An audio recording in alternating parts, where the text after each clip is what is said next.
Hi friends, welcome to Amaravati capital updates. ఇప్పుడైతే మనం అమరావతిలో ఉన్న N9 E7 రోడ్ జంక్షన్ దగ్గర అయితే ఉన్నాము.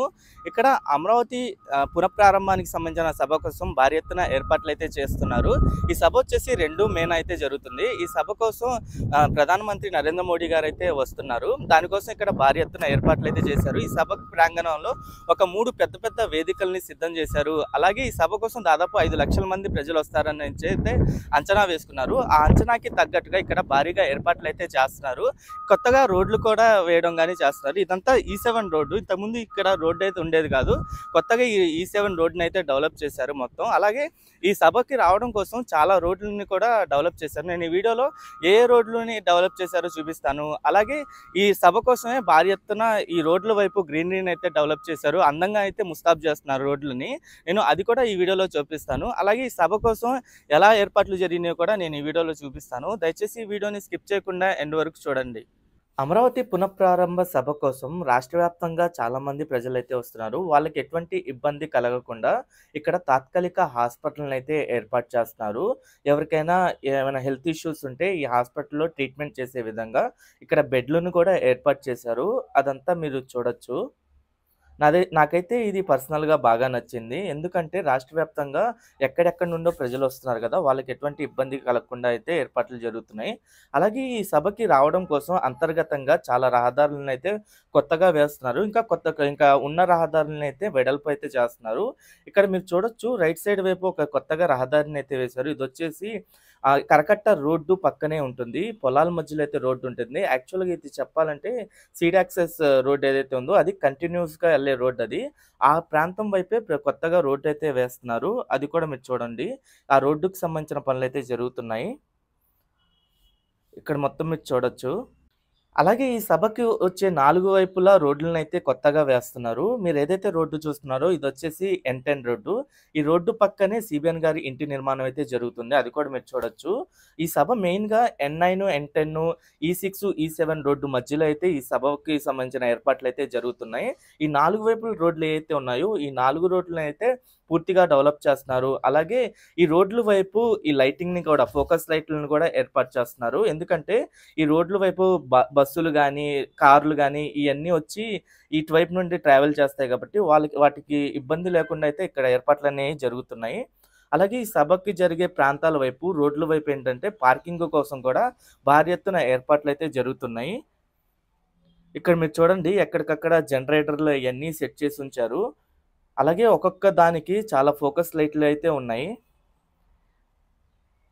ఈ సభ వచ్చేసి 2 మేన ఈవినింగ్ టైంలో జరుగుతుంది కాబట్టి, ఈవినింగ్ టైంలో ఈ బస్సులు రావడానికి గానీ, ఇంకా కార్లు వాటికి ఇబ్బంది లేకుండా, ఇంకా సభ జరిగిన తర్వాత కూడా రిటర్న్ వెళ్ళేటప్పుడు ఎవరికీ ఇబ్బంది లేకుండా అయితే ఇక్కడ ఏర్పాట్లనేవి జరుగుతున్నాయి. ఇక్కడ మీరు మొత్తం చూడొచ్చు. అలాగే ఈ సభకి మెయిన్‌గా ఇది మెయిన్ వేదిక అనమాట. మొత్తం 3 వేదికలైతే సిద్ధం చేశారు. పెద్ద పెద్ద వేదికలు.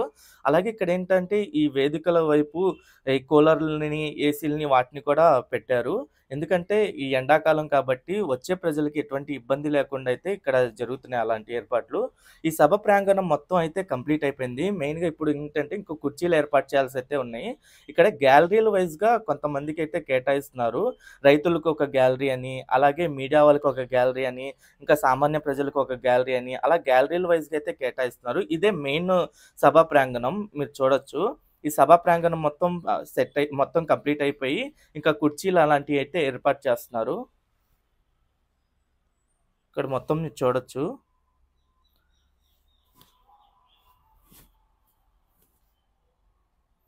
ఆంధ్రప్రదేశ్‌కి చెందిన 5 కోట్ల మందికి సంబంధించిన రాజధాని కావడంతో, ఈ రాజధాని కూడా ప్రపంచ స్థాయిలో నిర్మించాలని గవర్నమెంట్ ఆలోచించడంతో ఇంత భారీ ఎత్తున ఈ సభ ఏర్పాట్లయితే చేస్తున్నారు. ఈ సభకి నరేంద్ర మోడీ గారు కూడా రావడం ఒక మంచి పరిణామంగా అయితే చెప్పుకోవచ్చు. నరేంద్ర మోడీ గారు వచ్చిన తర్వాత ఇక్కడ సభకి సంబంధించిన ప్రారంభోత్సవం అయితే చేస్తారు. ఆ ప్రారంభోత్సవం చేయడం కోసం ఈ సభకి బ్యాక్ సైడ్‌లోనే ఒక ఆంగ్ల లెటర్‌లోని ఏ ఆకారంలో ఒక పైలాన్‌ని అయితే రెడీ చేస్తున్నారు. అది 21 అడుగుల ఎత్తులో అయితే ఆ పైలాన్ అయితే ఉంటుంది. అలాగే ఈ సభకి రావడం కోసం అన్ని దారుల వైపు గ్రీనరీని అయితే బాగా డెవలప్ చేస్తున్నారు. మీరు ఏదైతే చూస్తున్నారో ఇది సీడ్ యాక్సెస్ రోడ్డు. ఇంతకుముందు సీడ్ యాక్సెస్ రోడ్డు వైపు వైట్ కలర్ మార్కింగ్ పెయింట్స్ అయితే ఉండేవి కాదు. ప్రెజెంట్ ఇక్కడ వైట్ కలర్ మార్కింగ్ పెయింట్స్ వేయడంతో చూడడానికి ఈ రోడ్డు అయితే చాలా అందంగా కనిపిస్తుంది. అలాగే ఇక్కడ రోడ్డుకి 2 వైపులా గ్రీనరీని అయితే బాగా డెవలప్ చేశారు. ఈ రోడ్లన్నీ ఏంటంటే చూడడానికి చాలా అందంగా కనిపిస్తున్నాయి. ఎందుకంటే రాష్ట్ర వ్యాప్తంగా ప్రజలందరూ అమరావతి మన రాజధానికి సంబంధించిన ఫౌండేషన్ కోసం వస్తున్నారు కాబట్టి ఇది చూడడానికే చాలా అట్రాక్టివ్‌గా ఉండాలని చెప్పి అన్ని ఏర్పాట్లయితే జరుగుతున్నాయి ఇక్కడ. ఇదంతా మీరు చూడొచ్చు.